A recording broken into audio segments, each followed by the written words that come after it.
Eh bien bonjour à tous, aujourd'hui vidéo spéciale trilogie de Conjuring. On avait envie de se chier un petit peu dessus. Donc comme d'habitude, je vous ai filmé les avis juste après visionnage des films et je vous envoie ça tout de suite. Alors on vient juste de finir The Conjuring.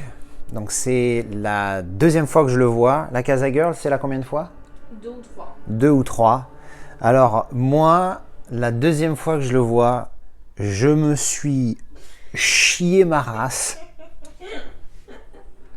Voilà, ça fait rire des gens. C'est un truc de malade, comment je me caque dessus dans ce film, c'est une folie. J'avais mis 8, parce que je regarde toujours IMDb moi en permanence, donc je l'avais noté 8. Je vous jure, je suis à deux doigts de le passer à 9 parce que je suis pas trop fan de films d'horreur, mais là il est tellement bien fait. Il y a du jumpscare, mais tu t'y attends.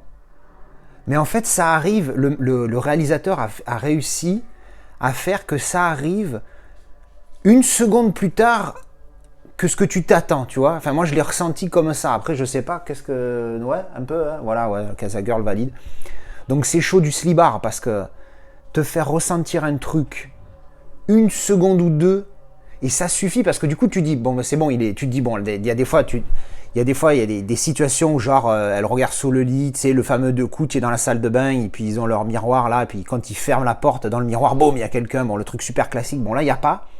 Mais quand ça arrive dans le film, t'as pas une musique qui va te faire croire qu'il y a quelque chose et finalement il n'y a rien, et puis au bout de la deuxième ou troisième fois en mode bluff, tu vois, il y a quelque chose, il n'y a pas quelque chose. Là, tu te chies ta race du début à la fin. C'est un truc de fou. Dès qu'il y a un petit... les jumpscares, le chat, 3 fois il est remonté sur mes jambes, 3 fois il a fait un bond avec moi. Hein. Il a fait un bond d'1 mètre, ce pauvre petit chat. Voilà, donc au moins ça a fait rire la Casa Girl, qui s'est chiée dessus elle aussi. Non, pas comme toi. Moi, Ouais. c'est des petits, moi, je suis... Oui, mais c'est normal. C'est des bondes de 25 Et voilà, allez, ça y est, c'est moi qui vais passer pour un péteux. Bon, ben j'assume, hein, j'ai peur dans les films de peur. Jusque-là, tout va bien.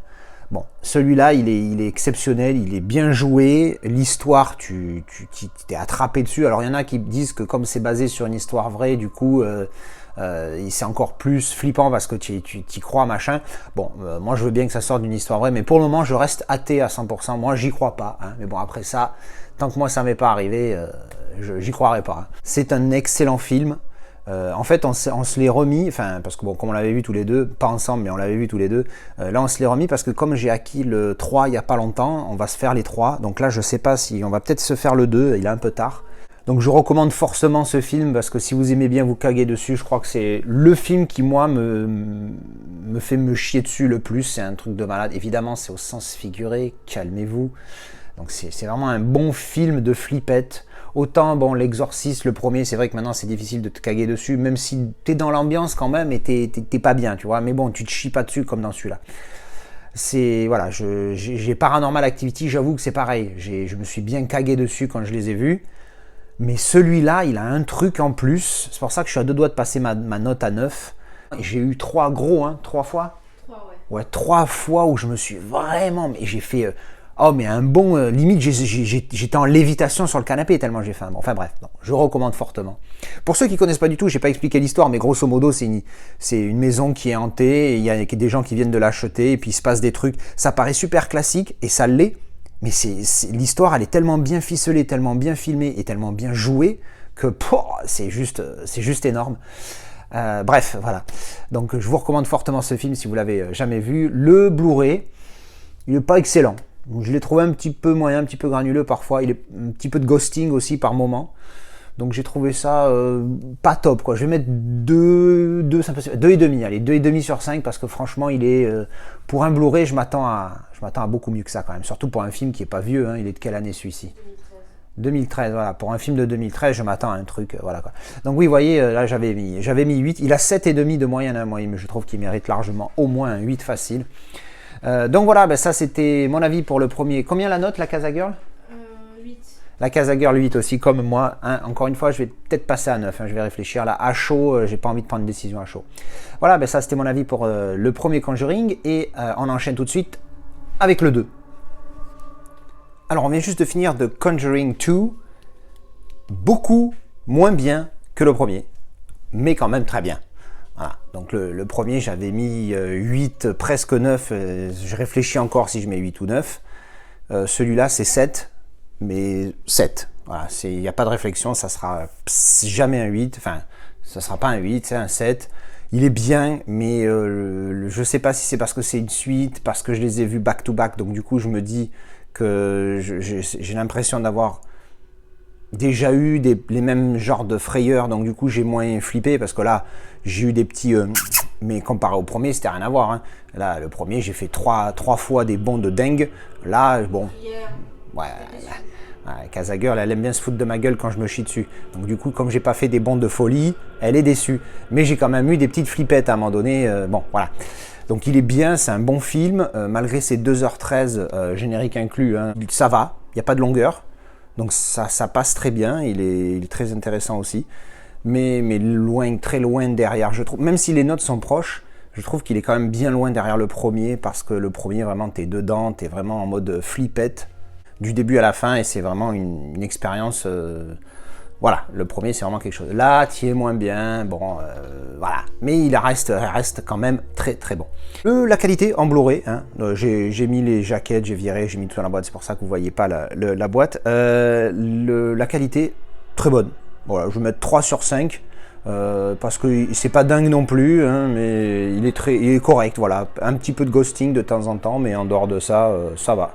Après le ghosting, je sais pas trop comment ça part, il faudra que j'étudie le dossier, parce que des fois, je sais pas si ça vient du disque ou de mon lecteur ou de mon téléviseur, je ne sais pas. The Conjuring 2, il est très bon, je vous le recommande si vous l'avez jamais vu, mais bien évidemment, voyez-les dans l'ordre. Alors on vient juste de finir The Conjuring, The Devil Made Me Do It. Donc le troisième de la trilogie des Conjuring, et malheureusement le moins bien des trois, enfin malheureusement. Dans le sens où c'eût été bien que ça soit un bon film, un très bon film, pardon. Donc là, c'est juste un bon film. Je l'ai trouvé sympa, mais pas dingue. Voilà. Le premier, j'avais mis 8, presque 9. Le 2, c'était un 7. Là, je vais mettre 6 parce qu'il est quand même pas mal. J'avoue que j'ai pensé à 5. Mais je vais mettre 6 parce que l'histoire est sympathique, mais elle est pas du tout dans le même esprit que les deux premiers, en mode grosse flippette que là, j'ai quasiment pas eu. Alors évidemment, il y a... Surtout au début du film, c'est arrivé une fois où j'ai fait un gros jumpscare. Mais sinon, j'étais moins dans l'ambiance. Parce que je sais pas, j'étais moins accroché que les deux autres. Les deux premiers étant vraiment bien au-dessus. Même si c'est vrai que 6, 7, 8, bon, les notes sont proches. Mais non, le 2 reste dans l'esprit du premier, en un chouïa moins bien. Parce que le premier, bon, il y a la découverte, il y a vraiment le côté où tu as happé dans l'histoire et tout. Le 2 tu l'as aussi, mais un chouïa moins. Mais là c'est pas pareil, c'est pas tout à fait, tu chasses pas un démon, c'est pas tout à fait c'est un démon sans être un démon. Voilà, c'est plus grand public, j'ai envie de dire, celui-là. C'est un petit peu, voilà, c'est un petit peu décevant, mais bon, c'est comme ça. Bon, ça conclut bien la trilogie, j'ai envie de dire. Ça s'arrête, j'espère que ça s'arrêtera là, parce que bon, ça suffit, hein, j'en ai assez vu maintenant. Niveau qualité, donc comme vous pouvez le voir, celui-ci, comme les deux autres, en Blu-ray, très bon. Je vais mettre un bon 3, voilà, un bon 3, 3,5, voilà, c'est un bon Blu-ray RAS. Et bien voilà, je vais conclure cette vidéo d'avis pour la trilogie des Conjuring. Dites-moi ce que vous en avez pensé de ces films, hein, dans les commentaires, comme d'habitude. Et je vous retrouve une prochaine fois pour une vidéo avis ou déballage. Tchou!